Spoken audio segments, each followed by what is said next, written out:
India गुंडागर्दी के mood में आ गया, इतनी पिटाई होगी आपकी, ये शुक्र करें रंजीत सिंह की तुम औलाद हो, हिंदुओं के राम के शहर में रहते हो, लाहौर में केश कसूर है, और बातें करते हो ऐसे जैसे लखनऊ से अभी ट्रेन से उतरे हो। सेविंग ग्रेस इंडिया का, it's a democracy, you can talk about it, you can criticize them, you can have 5,000 political parties.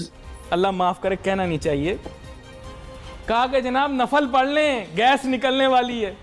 वो देश समुद्र में सुराख किया, दूसरी तरफ जापान निकल आया, गैस नहीं निकली, टक टक का मत। बातें इस बात की अक्कास हैं कि तालिबान वापस 90 की दहाई की उस निज़ामी हुकूमत की तरफ जा रहे हैं जिसे दुनिया ने कबूल नहीं किया था। बहुत खौफनाक खबर हमारे मुतालिक शाया हुई है। ये खबर डेली मेल में पब्लिश हुई है, जिसमें इस खबर में ये कहा गया कि जो पाकिस्तान के एटमी असासे हैं वो तालिबान के हाथ लग सकते हैं। पाकिस्तान के जो एटमी हथियार हैं वो तालिबान के हत्थे चढ़ सकते हैं। डोंट नो कि शलवार कमीज स्लीपिंग ड्रेस उसको नेशनल ड्रेस बना दिया। आप क्या कहेंगे कि आपका फाउंडर ऑफ द नेशन एक बच्ची को भगा के ले गया? मैं ये सोच रही थी कि जिसका जो दिल चाह रहा है, जिसके जो मुंह में आ रहा है वो हमें कहे जा रहा है। अब हमारी अहमियत, हमारी हैसियत, हमारी औकात इतनी है कि जिसका जो दिल चाहता है उसको पब्लिश कर देता है। और हमारी माशाल्लाह से पॉलिसीज़, हमारी स्ट्रेटजीज़ कितनी ज़बरदस्त जा रही हैं कि उन चीज़ों का कोई जवाब भी नहीं दिया जा रहा। ये बात मैं इसलिए करी हूँ कि एक बहुत खौफनाक खबर हमारे मुतालिक शाया हुई है। ये खबर डेली मेल में पब्लिश हुई है, जिसमें इस खबर में ये कहा गया कि जो पाकिस्तान के एटमी असासे हैं वो तालिबान के हाथ लग सकते हैं। हुकूमत के नायब वजीर जेल खाना जात नूरुद्दीन तोराबी ने इंटरव्यू में कहा है कि संगीन जराइम पर सजाए मौत और आज़ा काटने समेत सख्त सजाओं का दोबारा से नफाज होगा।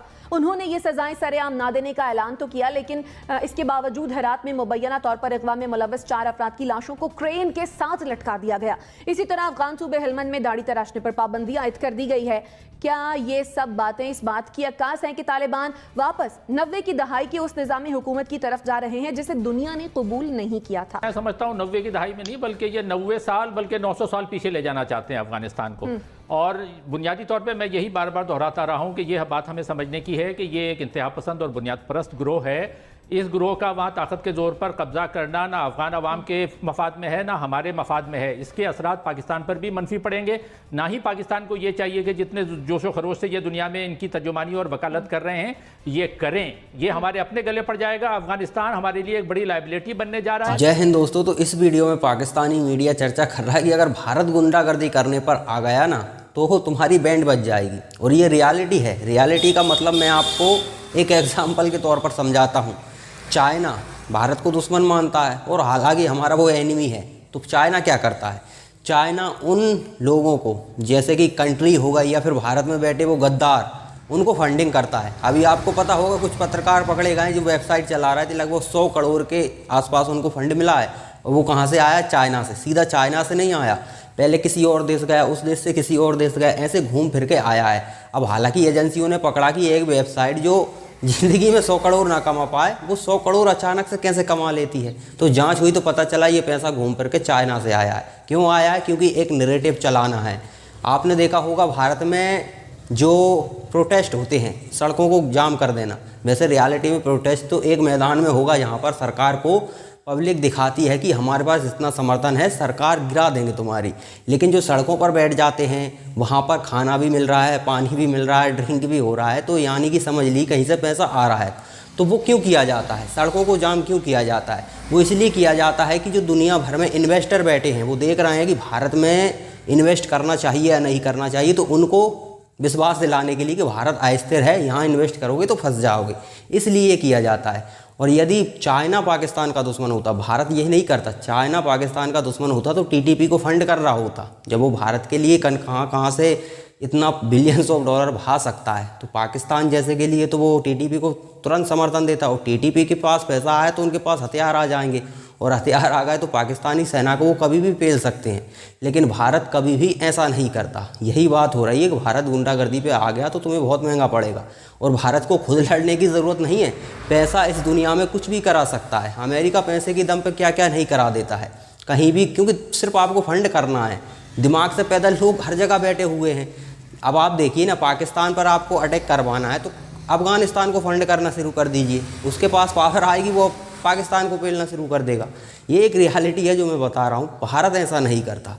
भारत सबसे पहले देखता है कि भारत में क्या कमी है, भारत के लोगों को, भारत किस तरह से उभर सकता है, ये भारत देख रहा है। करंट सरकार का यही मेन मोटिव है।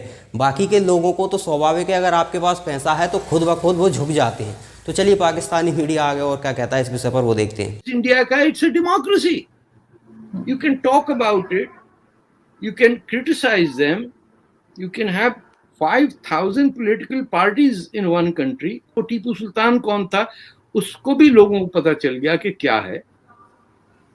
आपके यहाँ बाबर 2 का मिसाइल फेल हो गया। जस्ट इमेजिन कि यह मिसाइल इज कॉल्ड बाबर, और ये कोई विंडोज का सॉफ्टवेयर है कि 3.1 से विंडोज NT आ गया, बाबर 2 चला दो। When you are testing missiles without on the basis के इससे हिंदू डर जाएगा, तो आप UN जनरल असेंबली में कहां जा रहे हैं भाई? बाबर के जमाने में जाइए, घोड़े के ऊपर आइए। बाबर ने मारे तो सारे अपने पेशावर एरिया के मुसलमानों को, वो तो रहा ही नहीं इतनी देर, उसने लूट मार कर वापस चला गया। वो मोहनजोदारो संभाल के रखा हुआ। ये कहीं इंडिया गुंडागर्दी के मूड में आ गया, इतनी पिटाई होगी आपकी। ये शुक्र करें कि they are mild mannered people and all the demand from the people who invaded and occupied them is a bit of respect for their own civilization, which is 5 to 10,000 year old। बेचारों को नकवी नाम के आगे लगा देते हैं। बताए, अरे तेरा क्या काम है नकवी से भाई? रंजीत सिंह की तुम औलाद हो, हिंदुओं के राम के शहर में रहते हो, लाहौर में केश कसूर है, और बातें करते हो ऐसे जैसे लखनऊ से अभी ट्रेन से उतरे हो। पान खाने का शौक ऐसा मरा जा रहा है तुम्हें, तो चले जाओ बांग्लादेश में चले जाते। वो था पाकिस्तान, उन्होंने नाम अपना बदल लिया। एक क्वेश्चन बल्कि कुछ दिन पहले मैंने शायद लगाया भी था ट्विटर पे कि PTI गवर्नमेंट के 4 बड़े प्रोजेक्ट्स के नाम बताइए, तो उसमें लोगों ने इतना मजाक उड़ाया। लोगों ने कहा सबर कार्ड है और घबराना नहीं है और पता नहीं क्या कुछ लिखा। तो वो ये तो हाल है, ये पढ़ा रहे हैं स्टूडेंट्स को। अब सोचें, because they have nothing else to offer. आप क्या कहेंगे कि आपका फाउंडर ऑफ द नेशन एक बच्ची को भगा के ले गया, उस पर जना का केस चलना चाहिए, और वो भी अपनी दोस्त की बेटी को 16 साल की उम्र की लड़की लेके भाग गए जिन्ना साहब, और इस्लामिक मुमलिकत बना रहे हैं। 2 years he lived with a child, had sexual relations with her, and he was rewarded with the title Quaid-e-Azam. तो आपको पता ही नहीं कि आपकी, अच्छा फिर माँ के पैर के नीचे जन्नत है, सबकी माँ हिंदू है, कोई औरतों की फौज नहीं आई थी कहीं से।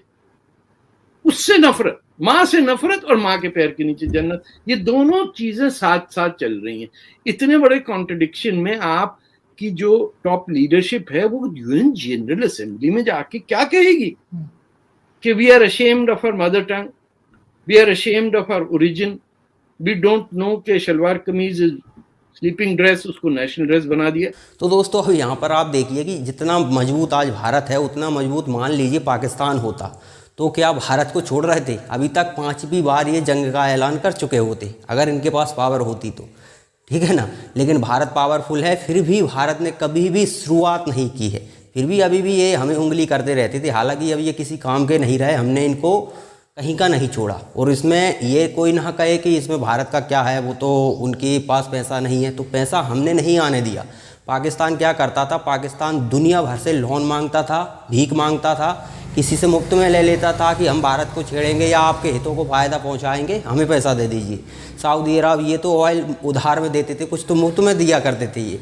लेकिन क्या हुआ कि भारत खड़ा हुआ, तो भारत के विदेश मंत्री डॉक्टर एस जयशंकर दुनिया में जाते हैं और उनसे कहते हैं कि या तो आपको भारत को चूज़ करना पड़ेगा या फिर पाकिस्तान को। तो उनके सामने विकल्प क्या है? एक है भिखारी जिसे सिर्फ देना ही है, भिखारी से आप फ़ायदा थोड़ी ना ले सकते, उसे सिर्फ देना ही पड़ेगा।